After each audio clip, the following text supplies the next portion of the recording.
안녕하세요. 유익상 김운찬 변호사입니다. 오늘은 최근에 종영을 했던 화제의 드라마예요. 서울 자가의 대기업 다니는 김 부장 이야기라는 드라마가 있었는데 보셨어요? 안 봤습니다. 안 봤습니다. 안 봤는데 네, 대략적으로 대략적인 내용 아시죠? 네, 중요한 네, 내용은 알고 네. 있어서 최근에 굉장히 좀 재밌게 봐서 좀 주제로 가지고 왔고, 요 개인회생을 하다 보니까 저 사람이 개인회생이 가능할까? 저 사람은 개인회생을 해야 되는데 참 안타깝다, 이런 생각이 좀 많이 들었어요. 그 대략적인 얘기가 그렇죠. 50대에 대기업 다니던 네. 김낙수 부장이 네. 희망퇴직한 이후에 그렇죠. 상가 분양 사기를 당하고 그렇죠, 이제 뭐 그렇죠. 요거를 해결하면서 네. 가족애와 인생의 가치관을 새롭게 찾아가는 뭐 그런 이야기인데 그렇죠, 그렇죠. 주제는 그렇죠. 네. 그렇죠. 사실 우리 채널의 어떤 회생 파산에 관한 것과 결부를 시켜보면 사실은 김낙수 부장이 본인의 집 이걸 본인 인생의 트로피라고 이제 그렇죠. 표현을 트로피라고 했는데 표현하죠, 네. 이거를요. 근데 어쨌든 결과적으로 이걸 팔잖아요. 팔죠. 네. 과연 그러면 회생 파산의 관점에서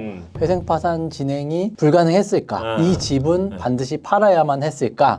이런 부분을 우리가 한번 좀 논의를 해보면 좋을 것 같아요. 좋습니다. 뭐 어떻게 좀 재밌는 주제인 것 같아요. 집 반드시 팔아야 했다. 어떻게 보십니까? 요게 사실은 그 드라마를 이렇게 보다 보면은 김낙수 부장의 상황을 알 수 있는 여러 정보들이 있는데, 이런 걸 봤을 때 이 집은 결론적으로는 지키기 어렵겠다. 어려웠다라는 이제 생각이 들고, 그거를 좀 개인회생의 관점에서 한 번씩 좀 풀어가 볼게요. 재산이 어땠는지만 제가 재산이, 간략하게 말씀드리면 시세 3억 정도 되는 상가가 있었고, 분양 사기 당해서 이제 받은 상가가 시세가 3억. 다만 이제 요 상가는 현실적으로 그렇죠, 거래가 그렇죠. 어렵다, 팔기 어려운 상황이었다라고 보여지고, 다만 이제 강동구에 자가 아파트로 시세가 한 15억 정도, 15억 정도. 이렇게 추정가죠, 추정가. 있었는데 유지하면서 갈 수는 없었을까? 많은 분들께서 특히나 개인회생 진행하시기 전에 집만은 꼭 지키고 싶습니다. 이거 지킬 수 없을까요? 물어보시는데 그런 관점에서 한번 좀 답변을 해주시면 좋을 것 같아요. 좋습니다. 그러면은 결국에는 이분이 문제가 되는 거는 대출이잖아요. 재산은 재산이고, 결국 대출 내가 해결 안 되니까 개인회생 혹은 파산을 염두에 두시는 건데,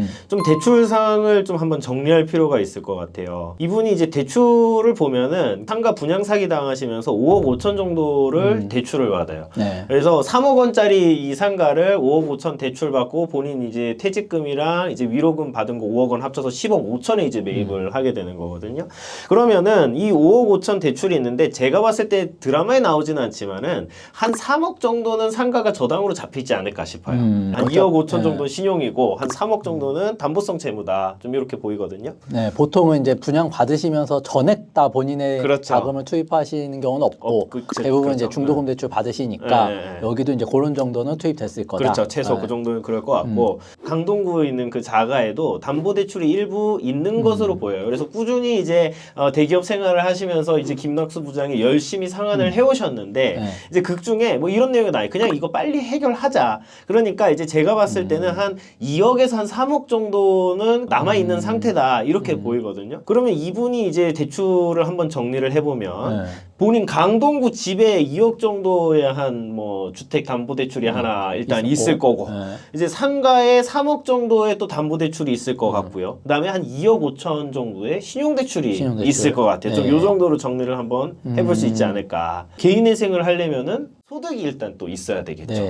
뭐 소득은 대기업 다니시니까. 근데 이제 소득은 이분이 나왔잖아요, 대기업에서. 퇴사를 해서 이분이 이제 거기 극 중에서 손세차를 하십니다.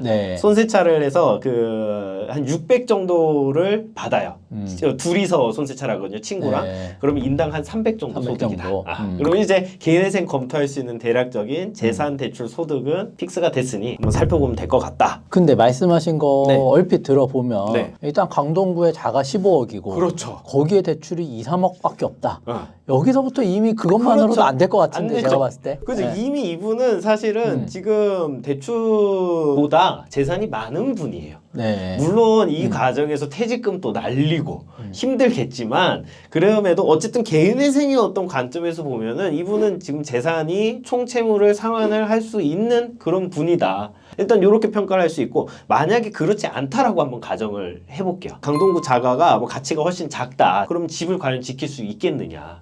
이게 좀 문제가 되겠죠. 지금 한 15억 정도 추정이라고 하셨는데, 예를 들어서 보통 개인회생 진행하시는 분들은 담보대출이 거의 최대로 잡혀있는 경우가 많잖아요. 그러면 한 3억 정도 잡혀 있다라고 하면 이 자가의 시세는 한 3억 5천 정도, 그렇죠. 최대한 4억 정도 요 정도일 가능성이 높은데 그렇죠. 예를 들어서 한 3억 5천 시세이고 담보대출 잡혀 있는 금액이 3억이다. 뭐 요런 전제로 한번 검토를 그걸 좀 해보면 검토를 해보면 어떨까요? 포커싱은 그럼 내가 이 집을 개인회생 절차를 진행했을 때 지킬 수 있느냐 이 관점이 사실 굉장히 중요할 건데 그러면 3억 5천짜리 집에 지금 3억 원의 대출이 껴있는 상황이잖아요. 네. 그러면 요거는 결국에는 담보이고 담보의 뜻은 결국 그거잖아요.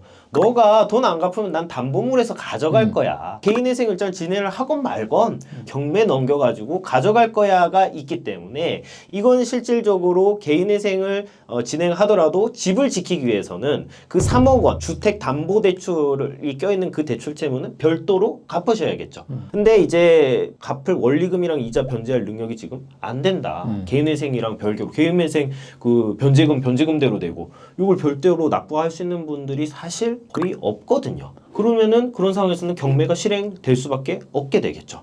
일단 그런 문제가 일단 있고 그 다음에 개인회생을 들어가게 되면은 금융기관에서는 주택담보대출 대출 계약을 체결을 한 것인데 개인회생 일단은 진행을 하면 기한의 이익을 상실하고 곧바로 전액 변제를 해라고 금융기관에서 요청을 할 수가 있어요. 대출 계약상에. 그럼 이제 그 관점에서 보게 되면은 나는 이거를 열심히 잘 갚을 계획이에요. 향후에도 원리금이랑 이자 잘 내서 집 지키고 싶어요인데 대출 기관 입장에서는 그걸 내가 어떻게 믿어? 난 그냥 경매에서 가져갈래? 라고 해도 어쩔 수가 없는 상황이라는 거죠. 그래서 그런 측면에서도 좀 집을 지키기 어려운 부분이 있다라고 설명드릴 수 있을 것 같아요. 정리하면 크게는 두 가지인데 네. 첫 번째로는 개인회생에서 주어지는 생계비 뭐 1인 기준으로 했을 때 뭐 한 140, 150만 원 정도 되는데 그 안에서 뭐 한 100만 원, 200만 원 되는 주택담보대출을 해결을 해야 되는데 그게 그렇죠. 현실적으로 어렵고 두 번째로는 그렇게 어디서든 도움을 받든 소득을 숨기든 해서 해결한다 손 치더라도 은행이나 금융기관에서 그러면 개인회생 하더라도 우리가 돈만 잘 내면 경매 안 넘기고 기다려줄게 라고 해야 되는데 현실적으로 그렇게 어렵지 않겠냐라는 의견이시죠. 그렇죠. 그게 이제 현실적으로 저희가 이제 실무를 처리하다 보면 죽어도 안 해주는 은행이 한 두세 군데 있죠. 네. 반면에 이제 뭐 일부 저축은행이라든지 보험사, 뭐 증권사 이런 데들은 그래도 조금 협의를 잘 해주는 편이긴 한데 그럼에도 어쨌든 월 생계비에서 담보대출금을 해결해 나가야 된다라는 것 자체가 이제 상당한 부담일 수밖에 없다. 그래서 현실적인 장벽이다. 이제 이런 정도로 좀 이해할 수 있겠네요. 그렇죠. 그럼 이제 사실은 이제 김낙수 부장 얘기로 들어가면 이분 뭐 애당초 사실 재산이 많은 분이시기 때문에 집을 팔아가지고 변제하는 게 가장 좋은 방법이긴 했지만 뭐 집값이 좀 적어서 개인회생에 실익이 있다라고 할지라도 집은 지키기가 어렵다. 결국에는 드라마를 보면은 김낙수 부장은 이 트로피이기 때문에 이 집을 굉장히 지키고 싶어 하는데 와이프가 정신 차려라. 그래서 집을 내놔요. 그래서 처분을 하거든요. 인생의 트로피는 사실 제가 봤을 때 그 드라마를 보면은 와이프다라는 걸 알 수 있어요. 잘 팔았다. 정말 현명하게 잘 현명한 팔았다. 선택이다. 현명한 선택이었다. 좀 이렇게 정리할 수 있을 것 같아요. 만약에 안 팔았으면 어떻게 됐을까요, 그러면? 일단 당장 나가는 원리금만 해도 사실 어마어마했을 거거든요. 급여로 아마 해결이 안 되셨을 거고 결국 돌려막기. 돌려막기 하고 결국엔 집은 버티고 버티다 경매로 넘어가고 그런 수순이었을 거다. 이렇게 그러면 뭐 얘기를 더 이어서 뭐 여기서 이제 뭐 김낙수 부장 아들도 김낙수 부장 아들 스타트업 이제 운영하다가 대표한테 사기 당해서 그렇죠.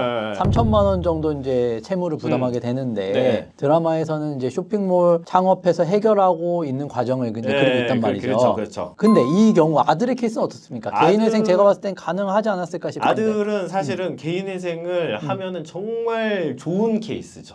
이 아들 대학생이고 재수해서 대학교 1학년이니까 21살 정도에 있고 부모님 집에서 무상거주하고 있고 특별한 재산 없고 사실 소득이 없긴 하지만 아르바이트로 정말 이제 뭐 작은 소득이라도 일단 발생만 시킨다면은 개인회생 진행하면은 강동구 거주하기 때문에 서울회생법원 관할이고 그러면은 2년 어떤 청년의 혜택을 받아서 2년의 변제 계획으로 진행하실 수도 있고 굉장히 탕감률도 크게 잡힐 걸로 보이거든요. 제가 이 드라마를 보면서 안타까웠던 게 그 반발이 있을 수 있겠습니다만 그 여자를 좀 잘못 만나서 이 쇼핑몰 창업을 하고 이게 쓸데없는 짓을 한단 말이죠.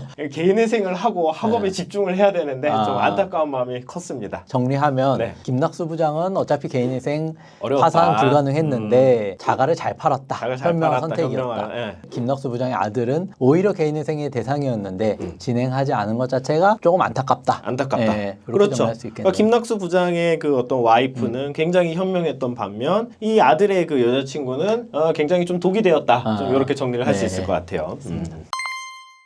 오늘은 서울 자가의 대기업 다니는 김 부장 이야기라는 드라마를 일단 개인 회생의 관점에서 한번 풀어가 보는 시간을 가졌고요. 뭐 좀 재미로 촬영을 해봤지만은 사실 좀 깊은 얘기들도 좀 있었던 것 같아요. 그래서 관련해서 궁금하신 점 있으시면 언제든지 편하게 문의 부탁드리겠습니다. 감사합니다.